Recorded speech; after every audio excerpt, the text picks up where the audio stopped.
Just do it. Vous connaissez tous le slogan de cette marque de chaussures Nike. Mais qu'en est-il de son créateur ? J'ai récemment lu la biographie de cet entrepreneur de légende. J'ai tiré pas mal de leçons de ce livre que je vais essayer de vous transmettre dans cette vidéo. Je me prépare donc à vivre une aventure extraordinaire, avec des échecs, des victoires et une fin magnifique. On a intérêt de suivre la routine de cet entrepreneur de légende, d'avoir son mindset si on veut tenir dans le temps, car ça lui a pris 15 ans avant d'arriver là où il est. J'ai pas de temps à perdre, donc en route pour la victoire.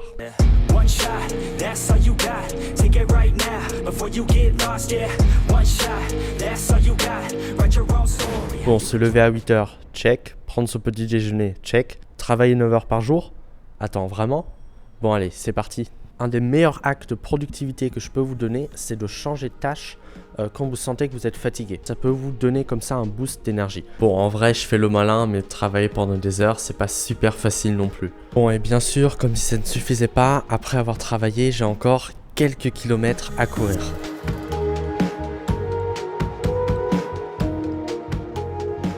Bilan de la journée, c'est pas la routine la plus dure que j'ai adoptée, mais c'est clairement pas facile. Parlons un peu du créateur de Nike, Phil Knight, lui-même. Sa fortune actuelle s'estime à peu près entre 54 et 55 milliards de dollars. Mais c'est le genre de personne qui commence avec rien. À la base, il voulait devenir un sportif professionnel, mais le destin lui a réservé une toute autre voie. Après plus de 15 ans de travail pour construire sa marque de chaussures, il a finalement réussi à se hisser à la tête des entrepreneurs les plus successful de la planète. Mais ça n'a pas été facile. Il a eu un procès contre son fournisseur qui l'a trahi, un cash flow négatif et une fausse dette de 25 millions qui aurait pu ruiner sa boîte. Phil est obsédé par son travail, il est capable de persévérer même quand tout semble foutu. Un peu comme dans un marathon en fait. Donc si je veux avoir la même mentalité que lui, il faut que je tienne sur la durée et il faut surtout que je sois à fond dans mon travail. En gros, les vacances d'été, c'est pour l'année prochaine. Donc grâce à cette routine et ceux qui vont suivre, il y en a notamment une où je vais suivre la routine de Steve Jobs ou encore celle d'Elon Musk, eh bien je vais tout simplement devoir surpasser mes limites pour réussir mon projet. Mais en fait, mon projet c'est quoi ? Avant de te révéler mon projet, il faut d'abord que je te parle d'un problème qui te touche sûrement, même si tu n'en as peut-être pas conscience. Tu oublies tout ce que tu lis.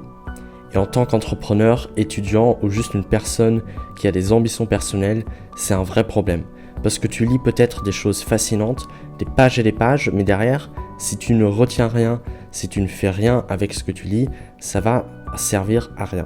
J'ai l'ambition de créer le meilleur système pour retenir et appliquer tout simplement les livres que l'on lit. Tout simplement trouver le meilleur système pour lire un livre, capturer l'information et le matérialiser dans notre vie. Donc si ça t'intéresse, eh bien tu peux aussi checker le premier lien en description. One eternity later. Bon, pendant ma pause Pomodoro, je vais vous raconter une petite histoire. Donc Phil, il a fait son premier contrat pour créer des chaussures avec une marque japonaise. Tout semblait bien et ça a même duré pendant des années. Mais c'est après, je crois, 8 ans, si je me souviens bien, que cette marque les a complètement trahis en signant plein de petits contrats avec 10 autres marques de leurs concurrents en fait, sans vraiment leur en parler et tout simplement en ne prolongeant pas le contrat. C'est une belle leçon de vie parce que ça nous montre en fait que dans le business, on peut compter uniquement sur soi-même. On en a terminé pour cette petite histoire, je vais me remettre à travailler, j'ai encore 2 heures avant de terminer et ensuite je me dirige direction le street workout. 2 hours later. Vue sur mer, palmier, si vous connaissez un meilleur street workout que ça, vous me dites dans les commentaires.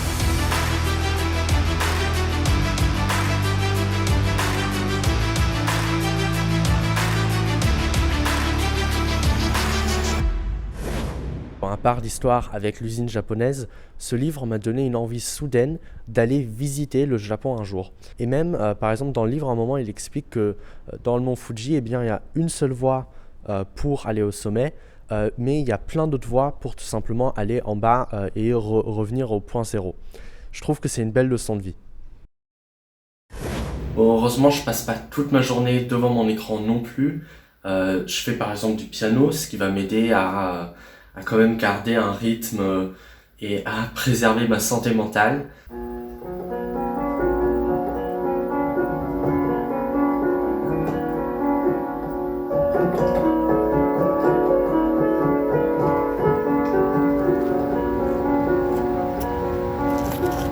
Voilà, je voulais terminer cette vidéo avec cette vue magnifique. La vie te fait peu de cadeaux, mais quand étant fait, c'est juste magnifique. Et justement avec cette vidéo, je voulais vraiment vous transmettre cette valeur qui est la persévérance, qu'il ne faut jamais abandonner. Et je termine cette vidéo par une citation de Phil Knight.